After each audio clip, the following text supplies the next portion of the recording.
que nos escuchan. Estamos con el doctor Jaime Cárdenas. Él es un experto en temas constitucionales, es investigador del Instituto de Investigaciones Jurídicas de la UNAM, así como es nivel 3 en el Sistema Nacional de Investigadores, CONACYT. El tema de hoy es bastante actual y sobre todo en este mes en el que tenemos, en el que se cumplieron 104 años desde la promulgación de nuestra Carta Magna, pues preguntarnos cómo estamos en esas cuestiones, hacia dónde va nuestra Constitución y sobre todo hacia dónde va nuestro país. Doctor, a nombre de la Universidad y de la División Académica de Ciencias Sociales y Humanidades, sea bienvenido. Muchas gracias por la invitación y un saludo a todos los amigos, amigas de la Universidad Autónoma Benito Juárez de Tabasco. Respecto a la pregunta o el comentario que haces, ¿en qué estado se encuentra la Constitución mexicana después de 104 años de haber sido aprobada? Pues yo te podría decir que es evidente que se trata de una Carta Magna profundamente reformada, en donde por la influencia que tiene el sistema presidencial en nuestro país, pues cada jefe de Estado le imprime o promueve reformas a la Constitución que sean acordes con su proyecto político. Y eso, bueno, en principio no tendría por qué ser negativo. Sin embargo, pues muchas de esas reformas constitucionales, por lo menos voy a explicarlas de los últimos años, pues sí pueden resultar contradictorias. Por ejemplo, en los sexenios de Salinas de Gortari al sexenio del presidente Peña Nieto, pues todos sabemos que se promovieron reformas para estimular la competencia económica, la inversión, reformas que coloquialmente se les conoce ahora como reformas neoliberales, y esas reformas son bastante contrastantes, son muy distintas a las reformas que ha promovido este gobierno, que tienen un sentido más social.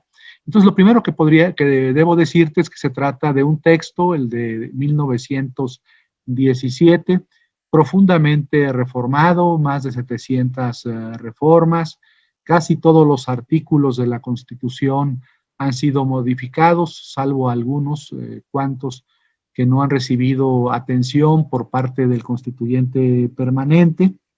Y pues la Constitución se ha vuelto un cuerpo normativo muy abigarrado que trata muchos temas.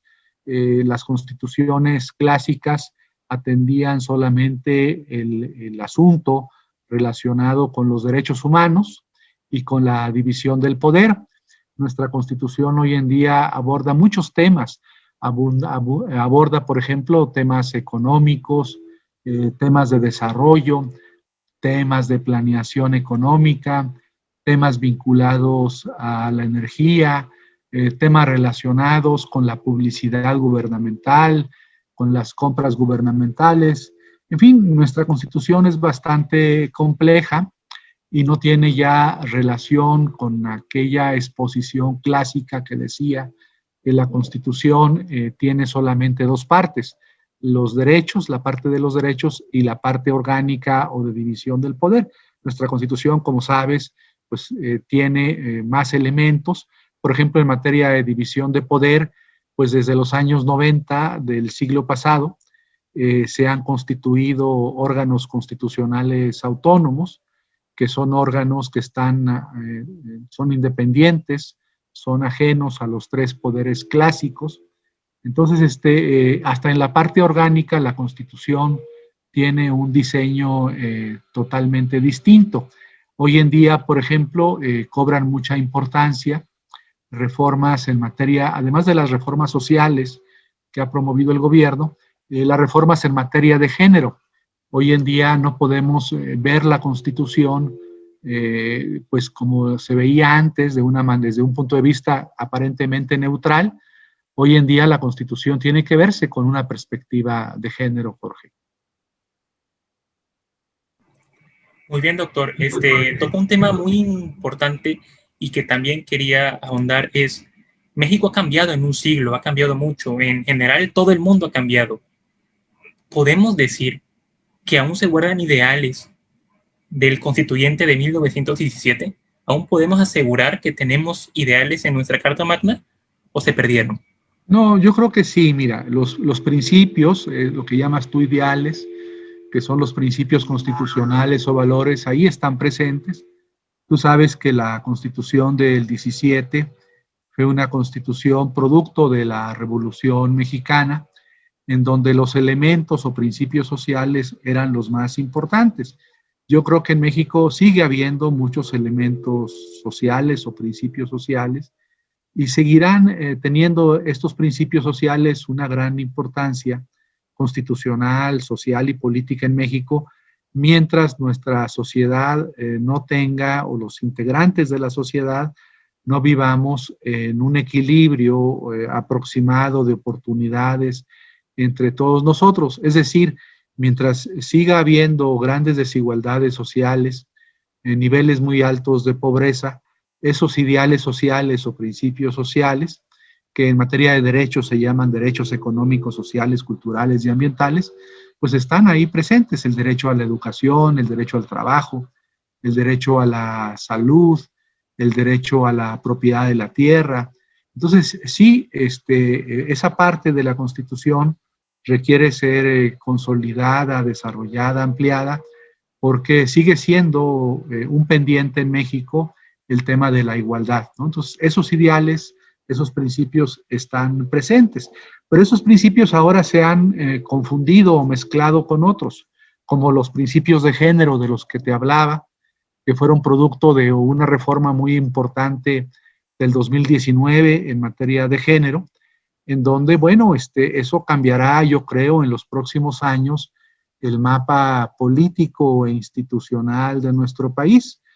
Seguramente, como ya lo estamos viendo en este proceso electoral, pues no solamente va a haber muchas candidatas diputadas y senadoras, sino seguramente candidatas a gobernadoras y próximamente en la presidencia de la República, en la recomposición de la Corte, del Congreso, de los gabinetes federales y estatales, en la vida municipal.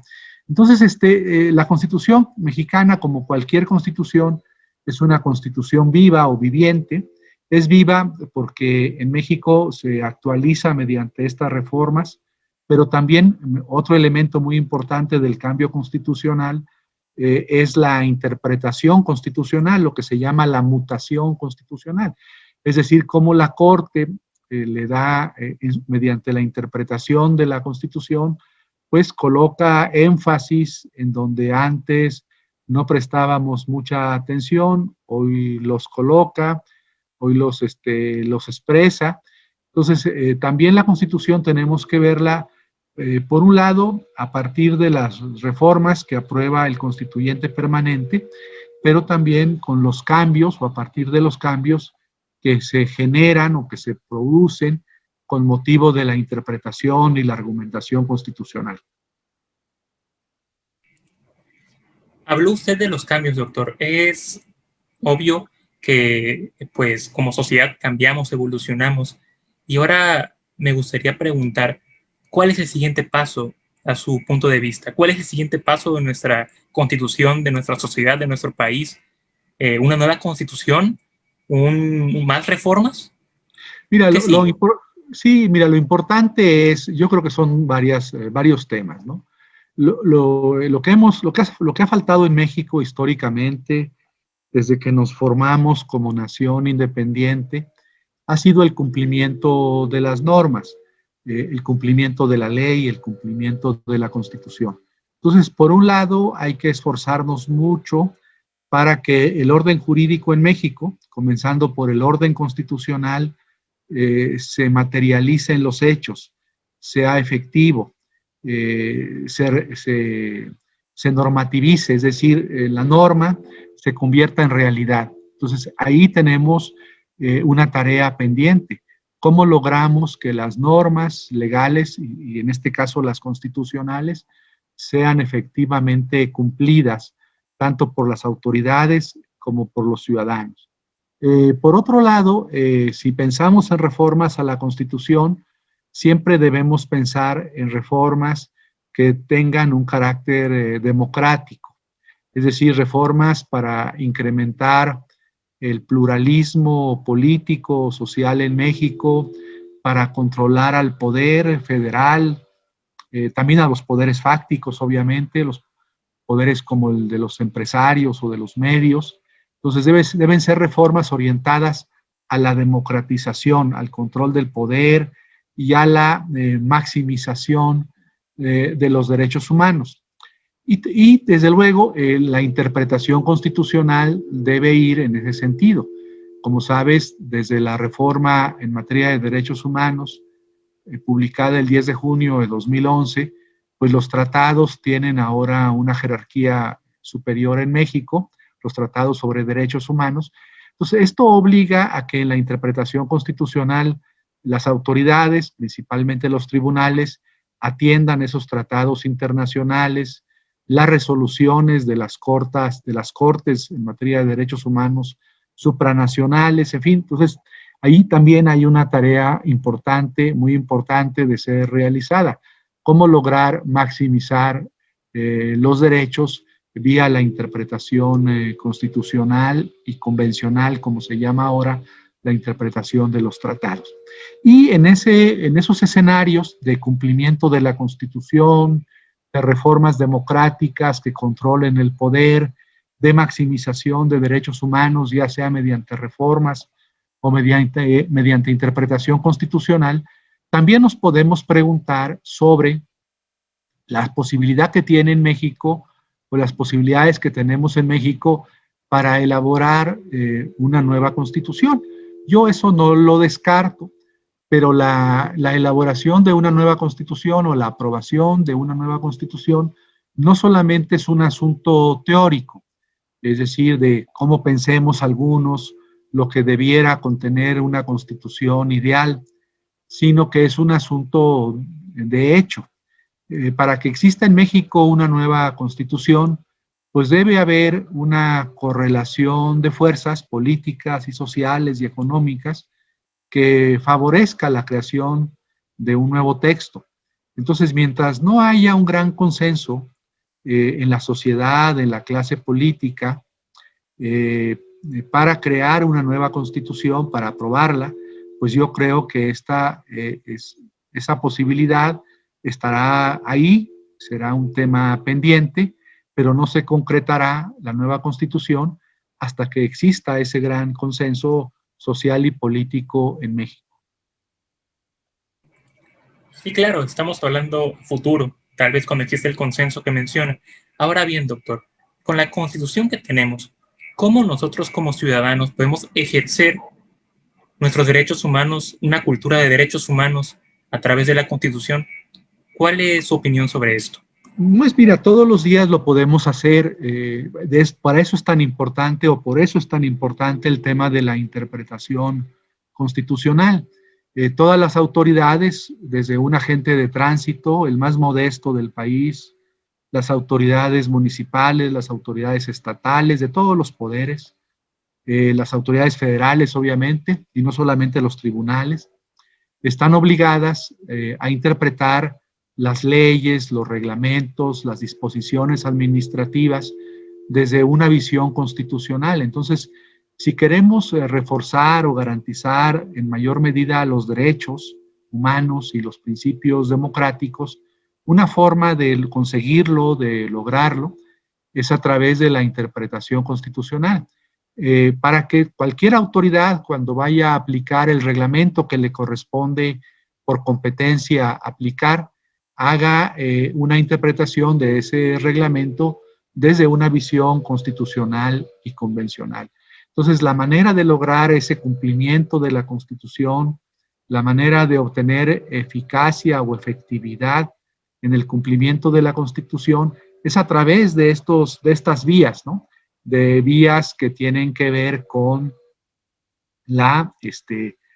una interpretación que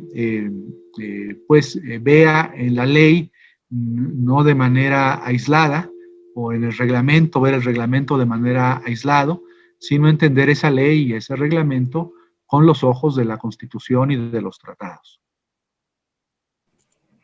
Doctor, ha sido bastante claro con esos puntos y le agradecemos totalmente el tiempo brindado a nombre de la Universidad Juárez Autónoma de Tabasco. Le reitero, la edición académica y el Club de Ciencias, le agradecemos el tiempo brindado. A ti, Jorge, y a todos los amigos de Tabasco, amigas y amigos de Tabasco, les mando un cariñoso abrazo, un saludo y estaremos atentos a cualquier otra invitación. Muchas gracias, doctor.